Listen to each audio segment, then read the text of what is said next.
Naruto Uzumaki's story ended long ago, but a new one began immediately, only about his son, Boruto Uzumaki, and that now we do not know anything about this named clan.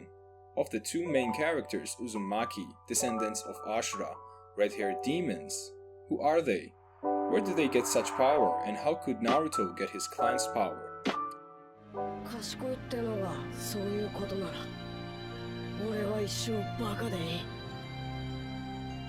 一人でももっとすげえ術編み出してサスケは絶対助ける Whirlpool Village was destroyed a long time ago, but its legacy lives on to this day. This is form of clan members, incredible techniques, and etc. At the moment, the head of the clan is Naruto Uzumaki, who even though he lost a huge part of his power, he's still incredibly strong. 本心は伝わってこん。お前らわしたち美獣のためによく寝ておる。長い付き合いだ。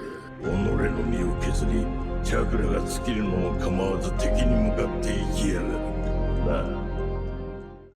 As such, Uzumaki is head of this clan, and his considerable strength has yet to be seen in the light of the passing of the epicentury.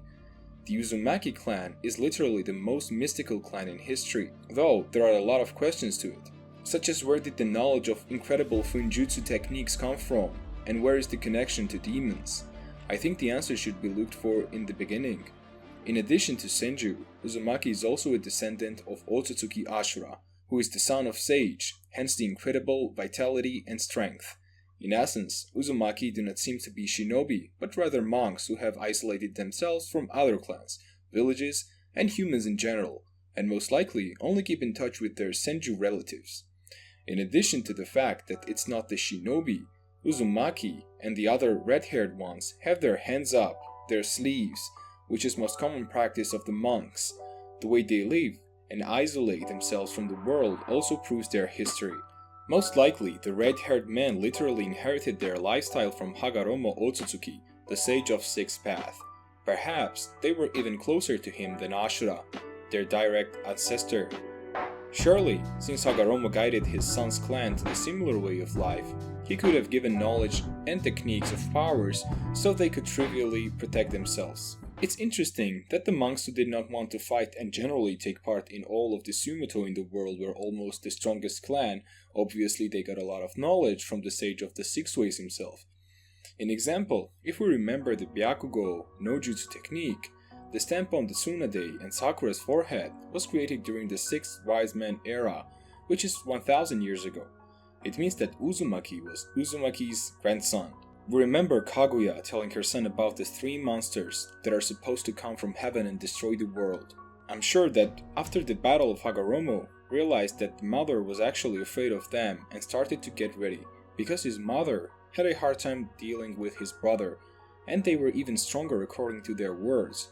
So even though he is a shinobi god, he has to prepare for a battle. He doesn't want to create white Zetsu, so he looks for another solution, and finds the answer in Otsutsuki temples, left by other Otsutsuki during Kaguya's rule. About that, Kaguya wasn't alone on the ground, will be discussed some other time. Throughout the anime, Naruto and Boruto were constantly shown various temples, tombs, and shelters of Otsutsuki that contained various information and even artifacts. The same turtle that could be used to travel back in time. Even the same Madara's hideout when he fed on Gedomazo was the hideout of Otsutsuki, as their symbol appeared there, and with this information from various scrolls, Hagoromo studied his enemy. It is possible that through all of these while fighting his mother, Hagoromo realized that the strength of the Otsutsuki clan is in the Finjutsu seals, which he used to defeat his mother. I'm pretty sure that Hagoromo knew about all of those and knew that he could not let it fall into the wrong hands, so he started studying the history of Otsutsuki and simultaneously sharing his knowledge with Uzumaki's descendants. It was mentioned earlier that in the Boruto manga, the Byakugo and Karma were incredibly similar, and I'm sure that Hagoromo could have told the red-haired men about such incredible karma technique, and they tried to create their own analog. But of course, the original goal was not achieved. In example, rebirth, but that's not a bad baffling jutsu either. The first thing to keep in mind is the Finjutsu itself. Why were Uzumaki masters of this particular speciality? Why, out of many options for using chakra, why did they choose this particular one? After being told about Otsutsuki, Hagoromo realized that it was necessary to prepare and most likely decide to teach descendants, and therefore Uzumaki began to create various incredible techniques to defeat threat in the future. The Uzumaki is also quick to point out that the main reason Uzumaki is so strong and powerful is because he's always looking for ways to help them become stronger and more skilled in the future. Uzumaki is also a monk, as they took Hagoromo's will and power to establish their own little village on a small island away from real world. How did the whole world become afraid of Uzumaki? A good question. Throughout the Maelstrom never planned to use its Finjutsu of humans, but on the more formidable opponents, still many techniques were transferred to Konoha, which is the literal text is woven in the databook, which means techniques were also used in wars, and hence the fear of the whole world for such powerful jutsu. But Uzumaki doesn't have one thing, Finjutsu. There's also summoning of demons. Yes, the summoning of the god of death, probably the most colorful technique, and in general, when using it, you immediately realize that things are bad now. He's also quite fond of the fact that he cannot even touch the Hokage, and even touch Orochimaru's hands. Even if he were a bit younger, he would be able to defeat Orochimaru easily.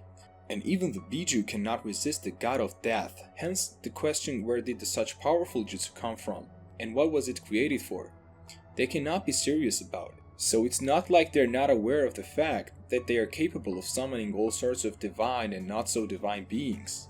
It is possible that Uzumaki understood that simple Funjutsu is not enough, so they used different demons. In addition of the Shinigami, there are a lot of other masks hanging in Uzumaki Temple, and I've talked about them in a long time, but I'm sure that Uzumaki can summon not only Shinigami, but also other demons, which in Boruto have been revealed now. Perhaps one day we will even see those monsters. I'm sure that now that Naruto does not have the same power as before, he will be looking for a new power. In the last chapter of Boruto manga, Naruto showed that himself realizing that he's not so strong now, so something interesting could actually happen. But then again, let's not talk about that today. About body enhancement in form of technology, hand transplant and dojutsu. In fact, the only thing that they have seen in Naruto within his first appearance in Uzumaki power, which he used to do in all the fights. In reality, Naruto has demonstrated any of Uzumaki's strength throughout the course of his fights, even though he doesn't know anything about it. But by the way, Naruto could have tried awakening his mother's power. We saw during the war Karin awaken Kushin's power, which Orochimaru said, and even now in Boruto, actively uses it. I'm sure that if Naruto asked her to help in learning to admant chains, the relative wouldn't refuse to him. Of course it's unlikely, but one can't help but dream. It's not to forget about those very masks that are still around Konoha. I'm sure Naruto could start to learn them and use them to get incredible power of Shinigami and other demons. If anyone remembers a character like Menma, who also wore a mask which is summoned powerful animals, and is certain that each of those masks has a unique power, one only needs to start learning them and Naruto's new power is assured. Of course this is just my fantasy, and that might not come true, but you have to agree that it was nice to go back to the old era of Six-Way Sage, take the possible clan of the protagonist apart and realize that they had a great goal that Uzumaki never fulfilled. If you liked the video, support it with likes, comments. What do you think about Naruto's new power from Uzumaki's clan? Will he be able to subdue himself in Shinigami? And do you agree with Uzumaki's story? Interesting to hear your opinions. Thanks everyone, and good luck.